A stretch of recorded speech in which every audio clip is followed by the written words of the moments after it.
मैं आप लोगों को अपनी कहानी सुनाने जा रही हूँ, जिसको सुनकर शायद आपकी भी आंखों में आंसू आ जाए। मैं 18 साल की थी जब मेरे माता पिता को मेरी शादी की फिक्र हो गई, जबकि अभी तक मैंने अपनी पढ़ाई भी पूरी नहीं की थी। अभी तो मैं सिर्फ हाई स्कूल ही कर रही थी। मैं गाजियाबाद में रहती थी। हमारा कोई रिश्तेदार नहीं था, क्योंकि मेरी माँ की शादी गांव में हुई थी। मेरे माता पिता के रिश्तेदार वहीं पर रहते थे। काफ़ी सालों पहले ही मेरे पिता अपना गांव छोड़कर गाजियाबाद आ गए थे, क्योंकि मेरी माँ को गांव में रहने की आदत नहीं थी। मेरी माँ का मायका दिल्ली के आसपास का ही था और उनकी शादी गांव में हो गई थी, इसलिए मेरी माँ का दिल गांव में नहीं लगता था। मेरे पैदा होते ही उन्होंने गांव छोड़ दिया था। मेरे पिता गाजियाबाद में एक फैक्ट्री में मजदूरी किया करते थे। पिताजी की कमाई से बहुत ज़्यादा पैसे तो नहीं आते थे, लेकिन जितने भी आते थे हमारा घर का गुजारा अच्छे से हो जाता था। मैं अपने माता पिता की इकलौती औलाद थी। जैसे जैसे मैं बड़ी होने लगी तो मेरी माँ पिताजी से रोज़ कहती कि तुम्हारी फैक्ट्री वाली नौकरी की कमाई से अब घर नहीं चलता, तुम कोई और काम देख लो। तो उस पर मेरे पिताजी कहते कि अब इसके अलावा मुझसे इस उम्र में कुछ नहीं होता। तब जवानी थी और शरीर में जान थी। तब तुम्हारे कहने पर गांव की ज़मीन बेचकर मैं गाजियाबाद आकर रहने लगा था। अब गांव भी नहीं जा सकता, वहां पर क्या काम करूंगा। इसी बात को लेकर इन दोनों में हर रोज़ लड़ाई झगड़ा होता रहता था।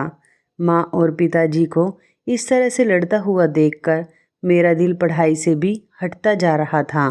पिताजी के अलावा घर में कोई और कमाने वाला नहीं था। मेरे पिताजी बेचारे अकेले ही इतनी मेहनत किया करते थे। मेरा दिल चाहता था कि मैं अपने पिता की मदद करूं, लेकिन जब भी मैं कोई काम करने का कहती, माँ मुझे सिर्फ इनकार कर देती कि बस अब मुझे तुम्हारी शादी करनी है। मुझे अपने पिता की बूढ़ी हड्डियों पर बहुत तरस आता था। मेरा दिल चाहता था कि मैं अपने पिता की किसी भी प्रकार की मदद कर सकूं, लेकिन माँ के आगे हमेशा ही मजबूर हो जाती थी। हमारे गांव में शादी थी और हमें वहाँ से इनविटेशन आया था। हमारे जितने भी रिश्तेदार थे सारे गांव में ही रहते थे। शादी मेरे बुआ के बेटे की थी, इसलिए वहाँ पर जाना भी ज़रूरी था। हम लोगों ने शादी में जाने की तैयारियाँ शुरू कर दी थी। हमने अपनी पैकिंग भी कर ली थी। माँ पिताजी से कहने लगी कि इस बार गांव चलकर हमें अपनी बेटी डोली का रिश्ता भी तय कर देना है। वहाँ पर जाकर तुम्हें हमारी बेटी के रिश्ते की बात चलानी है। वहाँ जाकर कोई अच्छा रिश्ता मिल जाए तो बात पक्की कर देना। मुझे अपनी माँ की यह बात सुनकर बहुत हैरत हो रही थी। वह खुद तो सारी ज़िंदगी काम छोड़कर शहर में आकर रह रही थी और मेरे लिए वो गांव में रिश्ता ढूंढने जा रही थी। मैं अभी शादी नहीं करना चाहती थी। मैं पढ़ना चाहती थी। मैं चाहती थी कि मैं अपने पिता की परेशानियों को ख़त्म कर सकूं और कुछ बनकर हमारी ज़िंदगियों को आसान बना सकूं। मेरे पिता भी इस बात के लिए राज़ी हो गए थे। मैं शर्म की वजह से पिताजी के सामने तो कुछ नहीं बोल पाई थी, लेकिन पिताजी के जाते ही मैंने माँ को साफ साफ कह दिया कि मैं मर जाऊंगी, लेकिन गांव में शादी नहीं करूंगी और तुम गांव में जाकर मेरे रिश्ते की बिल्कुल भी कोई बात मत करना। ऐसा ना हो कि बाद में आपको बेइज्जती का सामना करना पड़े। मैं यहाँ शहर में रहकर पढ़ लिख कर नौकरी करना चाहती हूँ और अपने पिता का सहारा बनना चाहती हूँ। मुझे अभी शादी की कोई जल्दी नहीं थी। 2 दिन बाद जब हम गांव चले गए तो वहाँ जाने के बाद जब शादी निपट गई तो मेरे पिताजी ने अपने पड़ोस में रहने वाले मेरे पिताजी के दोस्त के बेटे के साथ ही मेरा रिश्ता तय कर दिया और वहाँ सब लोगों को ये खबर दे दी कि उन्होंने रिश्ता पक्का कर दिया है। मैंने लड़के को देखा तक नहीं था। शादी वाले घर में मौजूद औरतें बार बार मुझे देख रही थी। ये सब मुझे बहुत अजीब लग रहा था और बहुत बुरा भी लग रहा था। फिर एक औरत कहने लगी कि ये मनीष की होने वाली पत्नी है। मुझे कुछ समझ नहीं आ रहा था। मैंने अकेले में अपनी माँ से बात की तो उन्होंने भी कहा कि तुम्हारा रिश्ता पक्का हो गया है, अब ज़्यादा बोलने की कोई ज़रूरत नहीं है। मुझे अपनी माँ की बात पर बहुत ज़्यादा गुस्सा आया था और मैं कमरे में जाकर खूब रोई थी कि मुझे अभी शादी नहीं करनी, लेकिन मेरे माता पिता तो ज़बरदस्ती मेरी शादी करवाना चाह रहे थे। किसी ने मेरी एक ना सुनी। गांव में मेरा बिल्कुल भी दिल नहीं लगता था। मैं जितने भी दिन यहाँ पर रही उदास ही रही थी। अपने पिता के सामने बोलने की तो मेरी हिम्मत ही नहीं थी, इसलिए ना चाहते हुए भी इस रिश्ते को मानना पड़ा था। लेकिन वो लड़का कौन है, कैसा है, यह मेरा जानना इतना ज़रूरी नहीं था, क्योंकि मुझे शादी में कोई इंटरेस्ट नहीं था। मेरे घर वाले ज़बरदस्ती मेरी शादी करवा रहे थे।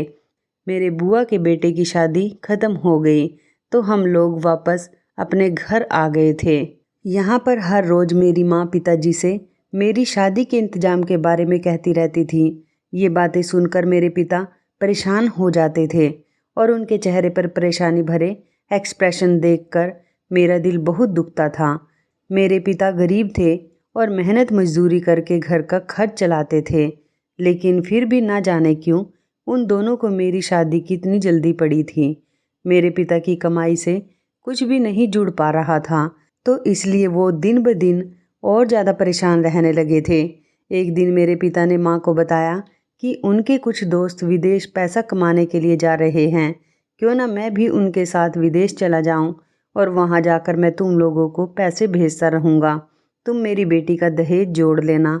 मैंने जब पिताजी की यह बात सुनी तो मैंने फ़ौरन ही उनको विदेश जाने के लिए मना कर दिया कि पिताजी को इस उम्र में किसी की भी खातिर बाहर जाने की कोई ज़रूरत नहीं है। अगर वो लोग मुझे एक्सेप्ट करना चाहते हैं तो ऐसे ही करें। अगर दहेज लेकर शादी करना चाहते हैं तो मैं आप लोगों के घर में ही ठीक हूँ। मुझे नहीं जाना शादी करके। ये सुनकर माँ को गुस्सा आ गया और वो मुझसे कहने लगी कि तू कौन होती है बड़ों के बीच में बोलने वाली। पिताजी ने माँ को चुप कराया और मेरे करीब आकर मेरे सिर पर हाथ रखा और मुझे समझाने लगे कि बेटी की शादी करना तो हर माता पिता का फ़र्ज होता है, इसलिए माता पिता अपनी बेटी को ज़रूरत का सामान दहेज के रूप में देते हैं। तुम डरो मत और मेरी फ़िक्र मत करो, मैं 1-2 साल में वापस आ जाऊंगा। मेरे पिता ने मुझे चुप होने पर मजबूर कर दिया था, लेकिन मेरी माँ को पिताजी के विदेश जाने की बहुत खुशी थी, क्योंकि पिताजी वहाँ से बहुत सारे पैसे भेजने वाले थे। कुछ दिनों बाद ही पिताजी के विदेश जाने की तैयारी पूरी हो गई थी। गांव से भी कुछ लोग आए थे जो पिताजी के साथ विदेश जा रहे थे। सब लोग मिलकर विदेश के लिए रवाना हो गए थे।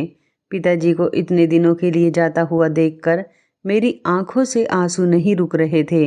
मैं अपने पिता से बहुत प्यार किया करती थी। कहते हैं ना कि बेटियां तो पिता की लाडली होती हैं, कुछ ऐसा ही मेरे साथ भी था। मैं अपने पिता की लाडली थी और इस दुनिया में सबसे ज़्यादा प्यार मैं अपने पिता से करती थी और वो भी मुझसे बहुत प्यार करते थे। लेकिन माँ को तो बस जल्दी थी कि पिताजी को हम किसी तरह से भी परेशान ना करें, ताकि वो बेफिक्र होकर यहाँ से जाए और उनके जाते ही हमारे अच्छे दिन शुरू हो जाएं। आखिरकार मेरी माँ की तमन्ना पूरी हो गई थी। पिताजी हम लोगों से दूर चले गए थे। पिताजी के जाने के बाद मेरी तो जैसे दुनिया ही वीरान हो गई थी। घर की सारी रौनक मेरे पिताजी से ही थी। मैं बहुत उदास रहने लगी थी। पिताजी के जाते ही माँ ने मेरा कॉलेज जाना भी छुड़ा दिया था और कहती थी कि अब बस बहुत हो गई पढ़ाई, अब तो मैं तुम्हारी शादी की तैयारियां शुरू करना चाहती हूँ। मैं माँ से कहती थी कि माँ, जब तक पिताजी नहीं आ जाते तब तक तो मुझे पढ़ने दो। माँ ने कहा कि तेरे बाप के आने तक कौन रुकेगा, वो जैसे ही पैसे भेजेंगे मैं तेरी शादी की डेट फिक्स कर दूंगी। 2-3 साल तक तो मैं तेरा खर्च नहीं उठा सकती और ना ही मैं तुझे पढ़ा सकती हूँ। मैं माँ से लड़ने लगती थी कि क्या मतलब है, मेरा खर्च नहीं उठा सकती, पिताजी के आने तक मैं इस घर से कहीं भी नहीं जाऊंगी। ये मेरे पिता का घर है और किसी के बाप में इतनी हिम्मत नहीं जो मुझे यहाँ से निकाल सके। यह बात सुनकर मेरी माँ को मुझ पर बहुत ज़्यादा गुस्सा आया। उन्होंने मुझे इतना मारा कि 2 दिन तक मेरा शरीर दर्द करता रहा। पिताजी के घर से निकलते ही माँ के तो जैसे पर निकल आए थे।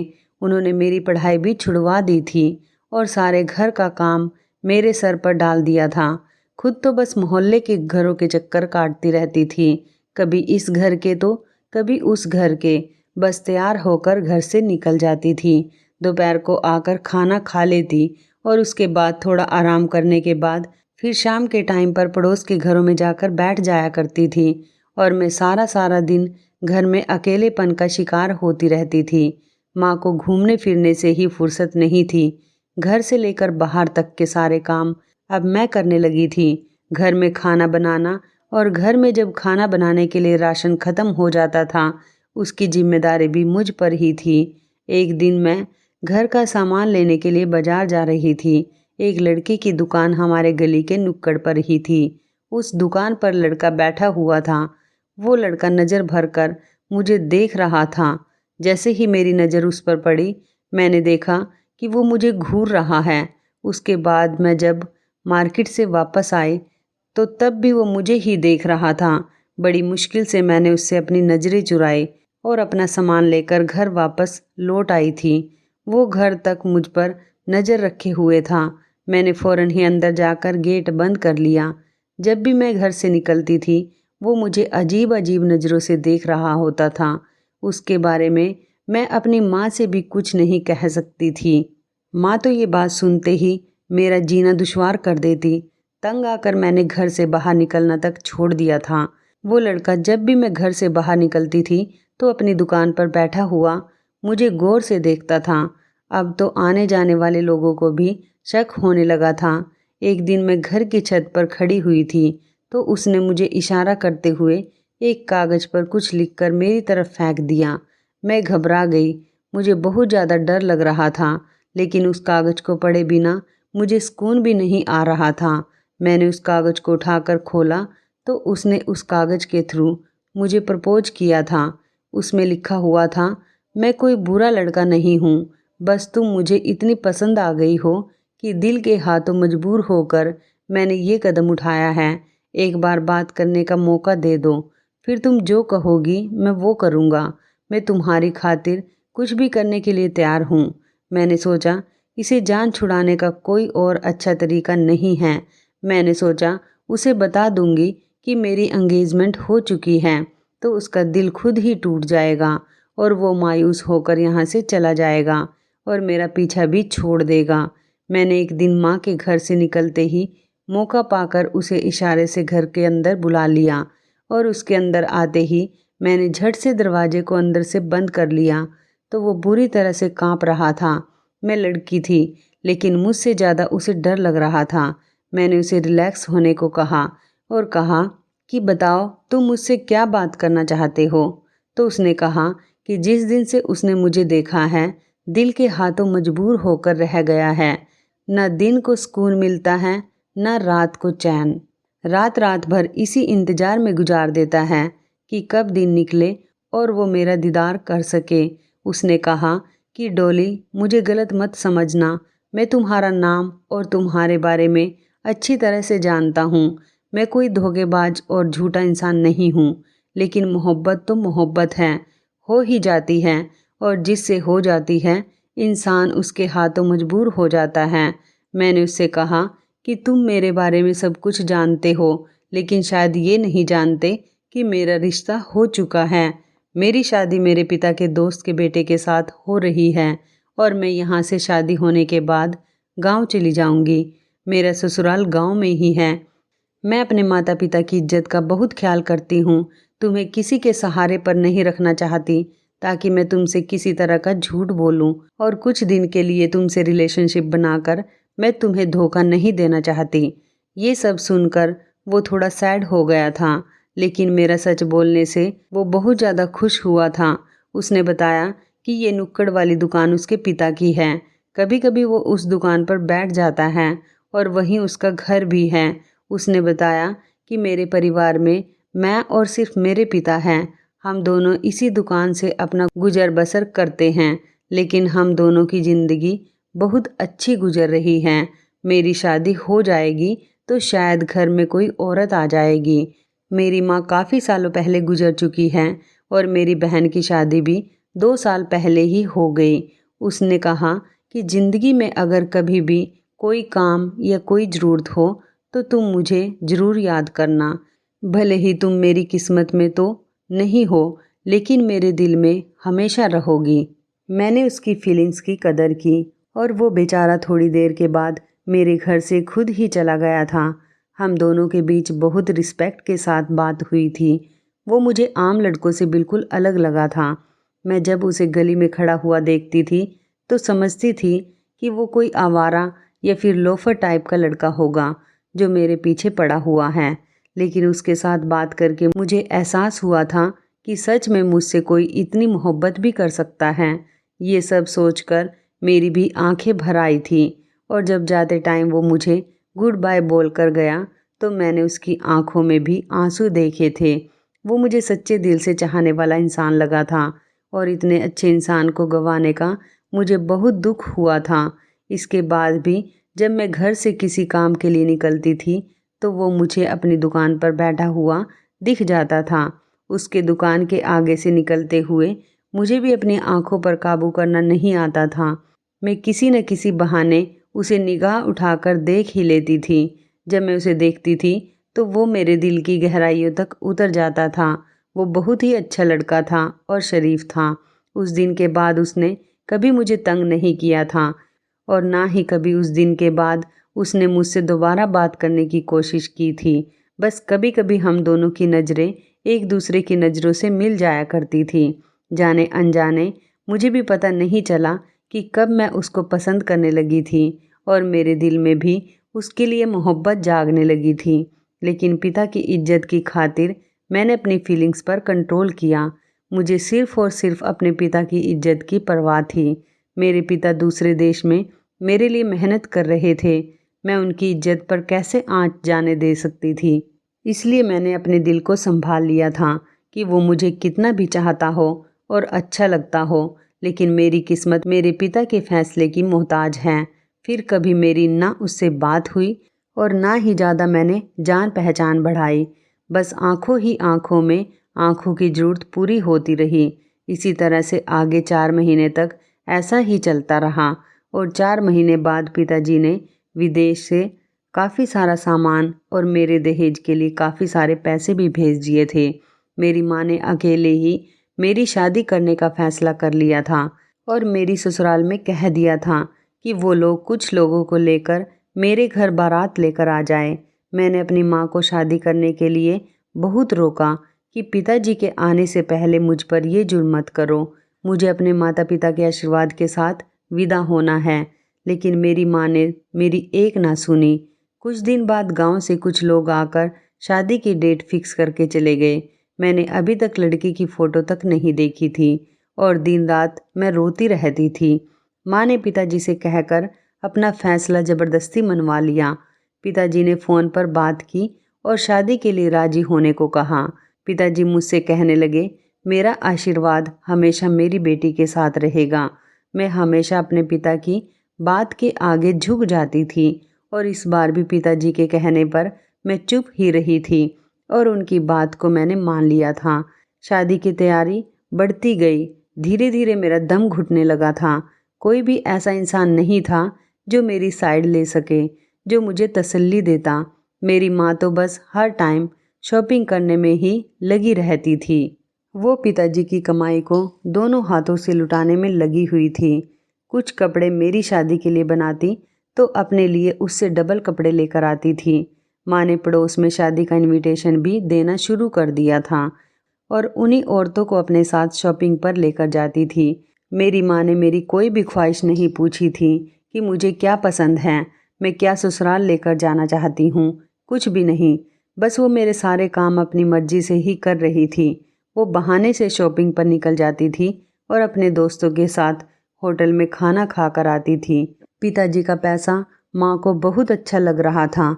माँ जब अपने दोस्तों पर पैसे खर्च किया करती थी तो उनकी दोस्त माँ को और भी ज़्यादा इज्जत देने लगी थी। माँ इस बात से बहुत खुश हो जाया करती थी। मैं माँ को समझाने लगती तो वो मुझे डांट कर चुप करा देती थी कि तेरे पिता सारी मेहनत सिर्फ तेरे अकेले के लिए ही तो नहीं कर रहे। मैं उनकी पत्नी हूँ, सबसे पहले उनकी कमाई पर मेरा हक बनता है। मेरी माँ ने अपने आप को बुरी तरह से बिगाड़ कर रखा था। उन्हें घर की और अपनी जवान बेटी की कोई चिंता नहीं थी। वो पिताजी की कमाई को अपने पास संभाल कर नहीं रख रही थी, बल्कि बेवजह की चीज़ों में उड़ा दिया करती थी। नए नए कपड़े बनाना, सहेलियों के साथ बाहर घूमने जाना, होटल में खाना खाना, ये सारे शौक़ उन्होंने बना लिए थे। माँ को मोहल्ले की औरतों से अपनी तारीफ़ सुनना बहुत अच्छा लगता था। माँ मुझे भी इसलिए जल्द से जल्द शादी करके यहाँ से भेज देना चाहती थी, ताकि वो बेफिक्र होकर आराम से अपनी ज़िंदगी सुकून से गुजार सके। मुझे लगता था जैसे वो मेरी सगी माँ नहीं बल्कि सौतेली माँ है। मैं अंदर से टूट कर रह गई थी। माँ ने थोड़े से कपड़े और थोड़ा सा सामान मेरे दहेज के लिए इकट्ठा कर लिया था। बस वो अपनी जिम्मेदारी से आज़ाद होकर बैठ गई थी। न बेटी को घर का काम सीखने में उसे नसीहत देती थी, न रहन सहन के तरीके सिखाती थी। हमेशा घूमने फिरने और मेकअप करने में लगी रहती थी। पिताजी के जाने के बाद माँ ने अपने आप को और भी ज़्यादा जवान बना लिया था। मेरी शादी की डेट फिक्स हो चुकी थी और धीरे धीरे मेरी शादी के दिन करीब आ रहे थे और मैं हर रोज़ चूल्हे पर जल रही थी। मेरी माँ ने मेरे सारे सपनों को चकनाचूर कर दिया था। मैं पढ़ लिख कर कुछ बनना चाहती थी, लेकिन शादी होने के बाद मेरे सारे शौक़ ख़त्म होने वाले थे। मेरी माँ को ना मेरे आराम का कुछ ख्याल था, ना ही मेरी शादी की कोई ज़्यादा फिक्र थी। माँ कहती थी कि गांव के लोग ज़्यादा मेकअप वगैरह नहीं जानते, इसलिए तू जैसी है वैसी ही ठीक है। तुझे कुछ भी करने की कोई ज़रूरत नहीं है। वैसे भी तू खूबसूरत है। तेरे पति ने तुझे ऐसे ही पसंद कर लिया है। ये सब सुनकर मेरा दिल टूट जाता था कि जब उनको किसी बात का पता ही नहीं है तो मेरा रिश्ता गांव में क्यों किया था। कभी कभी तो मेरा दिल चाहता था कि मैं रितेश के साथ भाग जाऊं। रितेश जो मुझसे बहुत प्यार करता था, लेकिन पिताजी का ख्याल हर टाइम मुझे रोक लेता था। शादी से पहले मैं आखिरी बार रितेश से मिलकर उसके साथ बातें करके अपने दिल का सारा बोझ उतारना चाहती थी, क्योंकि मुझे लगता था अकेला दुनिया में वही एक ऐसा इंसान है जिसे मेरी परवाह है, जिसके लिए हर चीज़ से बढ़कर सिर्फ मैं हूँ। एक दिन माँ के घर से जाने के बाद मैं भी घर में लॉक लगाकर चुपचाप रितेश की दुकान पर चली गई और मैं उसकी दुकान पर चढ़ गई थी। मुझे देखकर वो फ़ौरन उठकर खड़ा हो गया था। वो मुझे देखकर बहुत खुश हुआ था। उसके चेहरे की खुशी साफ बता रही थी कि वो मुझसे कितनी मोहब्बत करता है। फिर मैंने एक लेटर उसे दे दिया। उसमें लिखा हुआ था कि कल दोपहर के 3 बजे मुझे लेने आ जाना। मैं तुमसे दूर अकेले में कुछ बातें करना चाहती हूँ। वो लेटर उसने बिना पढ़े अपनी जेब में डाल लिया था और मैं वापस अपने घर चली गई। रोज़ माँ 3 बजे अपने दोस्तों के साथ कहीं न कहीं जाया करती थी। माँ घर से चली गई थी और मैं अकेली थी, इसलिए दिल के सारे बोझ उतारना चाहती थी। वो चली गई तो अगले दिन जब उनके साथ ही मैंने घर के दरवाजे को अंदर से बंद कर लिया ताकि उन्हें लगे कि मैं घर के अंदर ही हूँ। जैसे ही 3 बजे रितेश अपनी बाइक के साथ गली में मौजूद था, मेरी नज़र उस पर पड़ी तो मैं मुस्कुरा दी। सामने वो भी मुझे देखकर मुस्कुरा रहा था। माँ तो घर से जा चुकी थी। अब मेरे पास अच्छा बहाना था। मैंने रितेश को इशारा करके रुकने के लिए कहा और अपने फेस को दुपट्टे से अच्छी तरह से कवर कर लिया था ताकि मुझे कोई पहचान ना सके। वैसे भी माँ को तो अब शाम के टाइम ही वापस आना था। मुझे डर था कि कहीं कोई मुझे उसके साथ पहचान ना ले, इसलिए मुझे अपना चेहरा छुपाना ज़रूरी था। मैं थोड़ी दूर पैदल चल कर जाने के बाद उसके साथ बाइक पर बैठ गई। ज़िंदगी में पहली बार मैं किसी अनजान लड़के के साथ बाइक पर बैठी थी। उसने बाइक स्टार्ट करते टाइम मुझसे संभल कर बैठने को कहा और मैंने अपना एक हाथ उसके कंधे पर रख लिया था। वो बहुत खुश हो गया था और फिर हम बहुत दूर तक चलते जा रहे थे। थोड़ी देर के बाद उसने बाइक एक रेस्टोरेंट के सामने रोक दी। उसके बाद हम रेस्टोरेंट के अंदर चले गए। वहाँ पर काफ़ी सारे लोग बैठे हुए थे, लेकिन कोई भी हमें नहीं जानता था। हम दोनों एक कोने की जगह पर चेयर पर बैठ गए और रितेश ने 2 कोल्ड ड्रिंक ऑर्डर कर दी। काफ़ी देर तक तो हम दोनों खामोशी से बैठे रहे। ना हम दोनों में कोई रिश्ता था, ना ही किसी तरह के रिश्ते की कोई उम्मीद थी, लेकिन फिर भी हम दोनों साथ निकल आए थे क्योंकि कुछ भी नहीं था, लेकिन दोनों के दिलों में मोहब्बत फिर भी थी। वेटर भी इतनी देर में कोल्ड ड्रिंक लेकर आ गया था। रितेश ने मुझसे कहा कि अगर तुम कुछ और खाना चाहती हो तो मैं तुम्हारे लिए ऑर्डर कर देता हूँ। मैंने कहा नहीं, मैं कुछ नहीं खाना चाहती। हम दोनों की बात इसी तरह से शुरू हुई थी। मैंने कहा कि रितेश, शायद ये इस तरह से आज हमारी पहली और आखिरी मुलाकात होगी और फिर 4 दिन बाद मैं हमेशा के लिए किसी और की बन जाऊंगी। लेकिन इससे पहले मैं अपने दिल का बोझ उतारना चाहती थी और तुम्हें सच्चाई बताना चाहती थी कि तुम्हारी मोहब्बत सिर्फ एक तरफा नहीं है। रितेश, तुम्हारी मोहब्बत में इतनी ताकत थी कि मैं भी तुमसे मोहब्बत करने पर मजबूर हो गई हूँ। लेकिन किस्मत ऐसी है कि तुम मेरी ज़िंदगी में मेरा रिश्ता हो जाने के बाद आए हो। अगर तुम पहले आ जाते तो मैं सारी दुनिया से लड़कर भी तुम्हारे अलावा किसी से रिश्ता नहीं जोड़ती। लेकिन अब मैं क्या करूं? मेरे पिताजी मेरी शादी की खातिर दूसरे देश में दिन रात मजदूरी कर रहे हैं। अब मैं कैसे उनकी सारी मेहनत बर्बाद करके उनको बेइज्जत कर दूं? क्योंकि वो अपने गांव में ज़बान देकर आए हैं। रितेश, जो मेरी बातें सुनकर बहुत बिखर कर रह गया था, उसे मुझसे मिलकर जितनी खुशी थी और मैंने उसे अपनी मोहब्बत का इजहार किया है, उसे उतना ही ज़्यादा दुख भी हुआ था कि वो मुझे हासिल नहीं कर सकता था। फिर भी वो बेचारा अपने आप को बड़ी मुश्किल से संभाल रहा था और मुझे तसल्ली दे रहा था कि दुनिया में हर कोई अपनी मोहब्बत को हासिल नहीं कर सकता। बस हम दोनों के लिए इतना ही काफ़ी होना चाहिए कि हमने मोहब्बत कर ली। ये बात सुनकर मैं टूट कर रोने लगी थी। वो मुझे चुप करने की 1000 कोशिशें करता रहा और फिर खुद भी रो पड़ा था। उस दिन हमने ज़िंदगी की बहुत सारी बातें एक दूसरे से शेयर की थी और इस वादे पर एक दूसरे से अलग हुए थे कि ज़िंदगी में अगर कभी भी हम दोनों को एक दूसरे की ज़रूरत पड़ी तो कहने से कभी भी नहीं घबराएंगे। उसने मुझसे कहा कि जितना भी वक्त गुजर जाए, हमेशा तुम्हारी ज़रूरत मेरी पहली जिम्मेदारी होगी। कुछ दुख, कुछ हंसी, कुछ मजाक की बातें करते हम दोनों ने वो दिन बहुत अच्छी तरीके से गुजारा था। वहीं रेस्टोरेंट में बैठकर हम दोनों ने खाना भी खाया था और फिर वो मुझे घर छोड़ने आया था। मेरा बहुत मन कर रहा था कि एक बार वो फिर से अंदर आ जाए, लेकिन इस बार वो नहीं माना था और मुझे छोड़कर ही चला गया था। मैं बस आज के दिन की खूबसूरत यादें दिल में लेकर वापस आ गई थी और शादी की तैयारी पूरी हो चुकी थी। देखते ही देखते शादी का दिन भी आ गया था। मेरी बारात आई और मेरी शादी हो गई। मैंने पहली बार अपने होने वाले पति को अपनी शादी वाले दिन देखा था, जो अब मेरा पति बन चुका था। वो कोई ज़्यादा अच्छा नहीं था, बस नॉर्मल सी शक्ल वाला गांव में रहने वाला ही लग रहा था। लेकिन अपने माँ बाप की पसंद के आगे मैंने हार मान ली थी। अब तो मेरी शादी हो चुकी थी। मैं किसी से क्या कह सकती थी? जिस तरह मेरे लिए ये सब नया नया था, इसी तरह वो भी कोई खास मुझ पर ध्यान नहीं दे रहा था। बस दोनों के ही माता पिता का फैसला था, जो हम दोनों को मानना पड़ा था। मैं विदा होकर अपने माता पिता का घर छोड़कर चली गई। माँ तो अभी अपने कामों में ही बिजी थी। उन्हें मेरे जाने पर भी कोई खास दुख नहीं हुआ था। पिताजी से मैंने वीडियो कॉल पर बात कर ली थी। वो भी वहाँ पर बहुत रो रहे थे।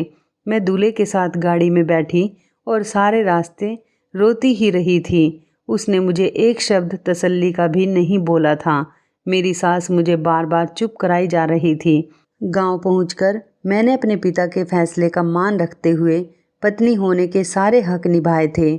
घर और ससुराल के लोगों के साथ अच्छे तरीके से बर्ताव किया था। मुझे ऐसी ज़िंदगी की आदत तो नहीं थी, लेकिन फिर भी खुद को ससुराल वालों की आदत में ढालने की कोशिश कर रही थी। मेरे पति को मुझ में कोई खास इंटरेस्ट नहीं था। मैं भी उसी में खुश थी कि बस वो मुझे इज्जत देता रहे। लेकिन कुछ दिन बाद ही उसकी हकीकत भी खुलकर मेरे सामने आ गई थी।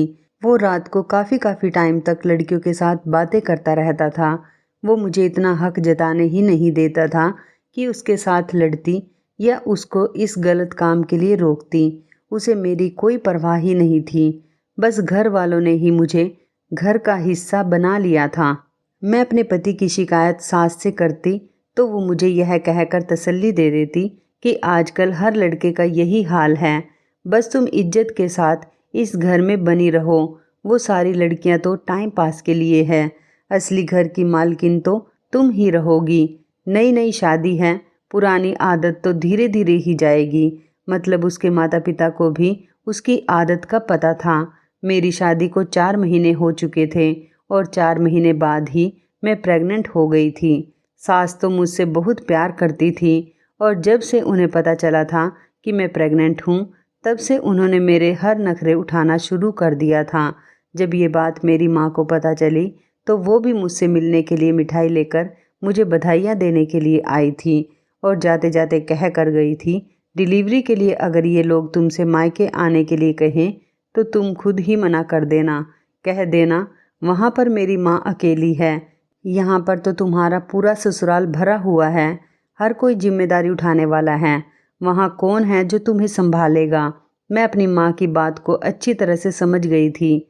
उनका मतलब था कि वह मुझे मायके आने से रोक रही थी। मैं जो शादी के बाद से सब्र के घूंट पी रही थी, ये भी चुपचाप बर्दाश्त कर गई। प्रेगनेंसी के दिनों में मेरे पति ने मुझ पर थोड़ा बहुत ध्यान देना शुरू कर दिया था। वो भी ख्याल रखता था। अब मेरे सामने फ़ोन भी नहीं करता था ताकि मुझे दुख ना पहुँचे। मैं उसकी इसी बात से खुश हो गई थी। महीने गुजरने लगे तो सास बहुत सारी तैयारियां करने लगी थी। फिर मेरी सास ने वही बात कह दी थी जिसका मुझे डर था। मेरी सास ने कहा कि डिलीवरी के लिए हम तुम्हें शहर लेकर चले जाएंगे। तो मुझे अपनी माँ की कही हुई बात याद आ गई थी। मैंने अपनी सास को रोक लिया और उनसे कहा कि गांव की बाकी औरतों की तरह मैं भी घर में ही डिलीवरी करवाना चाहती हूँ। मेरी सास को मेरी इस बात पर बहुत हैरत हुई थी कि मेरी पहली बार डिलीवरी हो रही है, इसलिए उन्होंने मुझे अस्पताल जाने के लिए कहा था। उन्होंने मुझसे कहा था कि तुम्हें डर तो नहीं लगता। मैंने बस नहीं कहकर बात को ख़त्म कर दिया था। गांव में दाई से ही मेरा बच्चा पैदा हो गया था। मैंने एक प्यारे से बेटे को जन्म दिया था। बच्चे को जन्म देने के कुछ दिन बाद ही मैंने नोटिस किया कि मेरा पति दोबारा से फ़ोन पर बातें करता है, जैसे पहले किया करता था। वो रोज़ रोज़ किसी न किसी से फ़ोन पर बातें करता रहता था। जब मेरा बेटा पैदा हुआ था तो मेरी माँ कुछ दिन के लिए मेरे पास रहने के लिए आ गई थी। मैंने अपनी माँ को जब अपने पति के बारे में बताया तो उन्होंने मुझसे कहा कि तुम्हारा पति बहुत अच्छा इंसान है, उस पर शक मत किया करो और कभी भी इस शक की वजह से लड़कर मेरे घर पर मत आना। मैं तुम्हारी कोई शिकायत नहीं सुनना चाहती। अपना घर बसाओ और अपने परिवार में सुखी रहो। कुछ दिन रहने के बाद माँ ये कहकर चली गई कि मुझे गांव में रहने की आदत नहीं है। अब मेरा बेटा 6 महीने का हो गया तो मेरी सास ने मुझे दवाइयाँ खिलानी शुरू कर दी ताकि मैं दोबारा से प्रेग्नेंट हो जाऊं। पोता मिल जाने पर मेरी सास बहुत ज़्यादा खुश थी और चाहती थी कि जल्दी से उनको एक और पोता मिल जाए। पहले बच्चे को तो मैं ठीक से नहीं संभाल सकती थी और मैं कुछ ही महीनों बाद फिर से प्रेग्नेंट हो गई। मैं बहुत मुश्किल वक्त से गुजर रही थी। फिर अचानक एक पहाड़ मुझ पर टूट पड़ा जब पता चला कि मेरे पिता की विदेश में मौत हो चुकी है। ये दुख मेरे लिए नाकाबिले बर्दाश्त था। मैं जल्दी से ही अपने थोड़े बहुत कपड़े लेकर अपनी माँ के घर पहुँच गई। मुझे लगा इस टाइम पर मेरी माँ को मेरी ज़रूरत होगी। जब मैं अपने घर पहुँची तो माँ की हालत तो बिल्कुल ठीक थी। अगले दिन विदेश से मेरे पिता की डेड बॉडी आ गई थी। तब मैंने अपनी माँ को रोते हुए देखा था। मुझे भी कोई होश नहीं था। मेरे बेटे को मेरी सास ने ही संभाला हुआ था। 1-2 दिन के लिए वो भी हमारे घर पर ही रुक गई थी। चौथे दिन मेरी सास घर वापस चली गई। 9 महीने के बच्चे के साथ 3 महीने की प्रेगनेंसी बड़ा मुश्किल टाइम गुजर रहा था। पिताजी की मौत को 2 महीने हो गए थे, लेकिन मेरा पति मुझे लेने के लिए नहीं आया था। मैं खुद उससे ले जाने को कहती तो वो मुझे मना कर दिया करता था।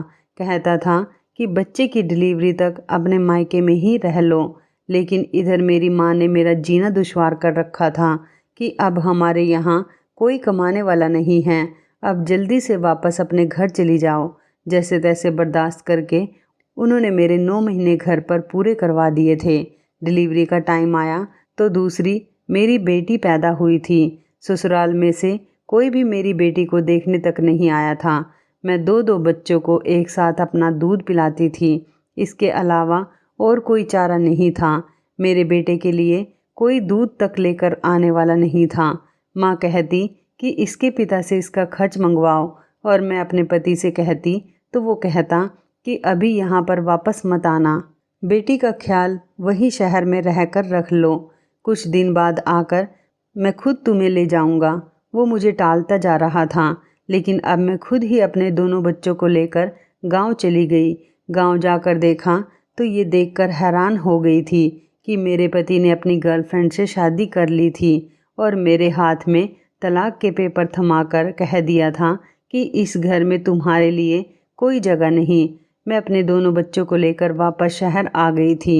अब मेरे पास और कोई चारा ही नहीं बचा था। तलाकशुदा होकर मैं दोबारा अपनी माँ के पास वापस आ गई थी।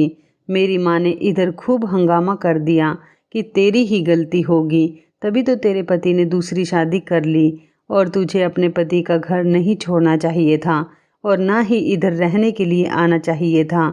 जिस पिता की खातिर मैंने ये सब बर्दाश्त किया वो भी जिंदा नहीं रह सके। माँ से तो वैसे भी मुझे कोई उम्मीद नहीं थी। उन्होंने मुझे घर से निकालने की कोशिश की तो मैंने अपने पिता की जायदाद से हिस्सा मांगने की बात कर दी, जिससे मेरी माँ बुरी तरह से डर गई थी। तब जाकर उनकी जुबान बंद हुई थी। मुझे पढ़ाई तक पूरी नहीं करने दी थी। अगर मैं पढ़ी लिखी होती तो कोई जॉब भी कर लेती।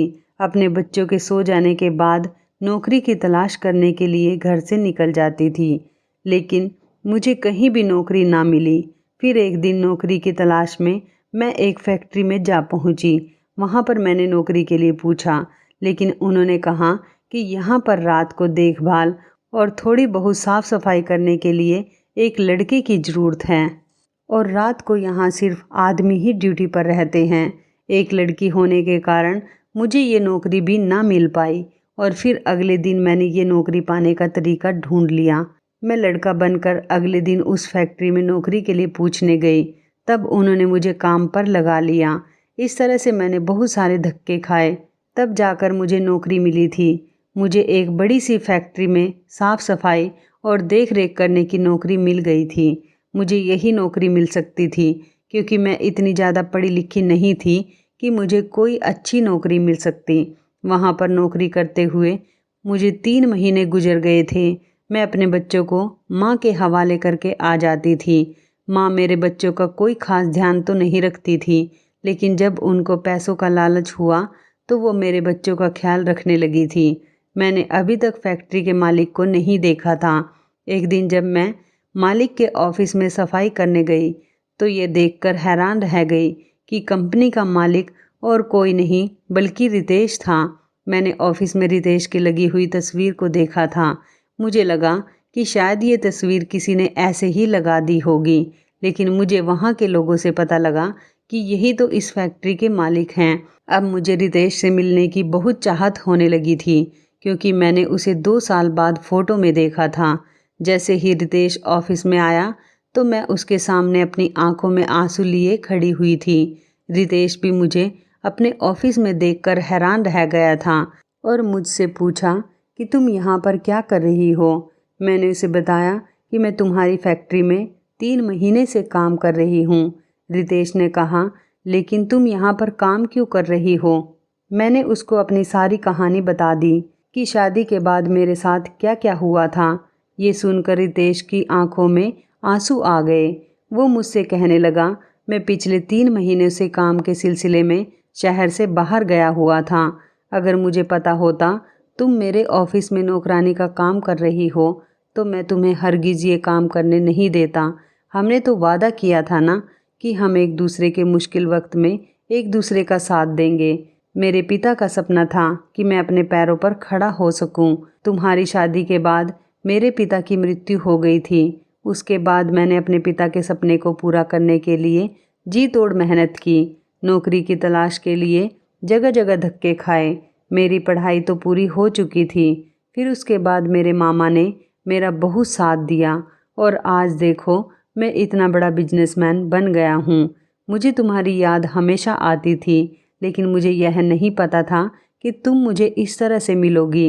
अब जब तुम्हारे पति ने तुम्हें तलाक दे दी है और मेरा भी इस दुनिया में कोई नहीं, तुम मेरी मोहब्बत हो, क्या तुम मुझसे शादी करना चाहोगी? मैं तुम्हें और तुम्हारे दोनों बच्चों को बहुत खुश रखूँगा। रितेश की यह बात सुनकर मेरी आंखों में आंसू आ गए थे। मैंने बिना कुछ सोचे समझे रितेश से शादी के लिए हाँ कर दी थी, क्योंकि मैं अब दोबारा से रितेश को खोना नहीं चाहती थी। मैंने अपनी माँ से पूछकर रितेश से शादी कर ली। रितेश एक बहुत अमीर इंसान होने के साथ साथ बहुत अच्छा इंसान भी है।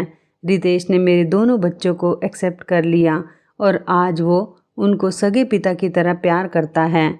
आज मैं अपने पति रितेश के साथ बहुत ज़्यादा खुश हूँ। मेरी शादी के 2 महीने बाद मेरी माँ भी इस दुनिया से चल बसी थी।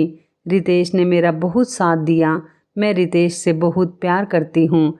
मैं अपनी ज़िंदगी में रितेश और अपने दोनों बच्चों के साथ बहुत ज़्यादा खुश हूँ। तो इस कहानी के बारे में आपकी क्या राय है, कमेंट करके ज़रूर बताइएगा। दोस्तों, आपको हमारी ये मज़ेदार कहानी कैसी लगी, आप हमें कमेंट बॉक्स में ज़रूर बताएं। यदि आपके पास भी ऐसी कोई प्यारी सी कहानी है या फिर ऐसी कोई कहानी जिससे कुछ शिक्षा मिले, तो आप हमारे साथ उसको ज़रूर शेयर करें। दोस्तों, यदि आपको हमारी ये वीडियो अच्छी लगे तो आप हमारी इस वीडियो को लाइक शेयर ज़रूर करें और ऐसी ही दिल को छू लेने वाली प्रेरणादायक कहानियाँ सुनने के लिए हमारे चैनल को भी सब्सक्राइब करें। यदि आप हमें फेसबुक पर देख रहे हैं तो आप हमारे फेसबुक पेज को लाइक और फॉलो ज़रूर करें। तो दोस्तों, फिर मिलते हैं ऐसी ही ज़बरदस्त कहानी या टिप्स के साथ नई वीडियो में। तब तक के लिए धन्यवाद। आप सभी अपना ख्याल रखना। आपका दिन शुभ व मंगलमय हो।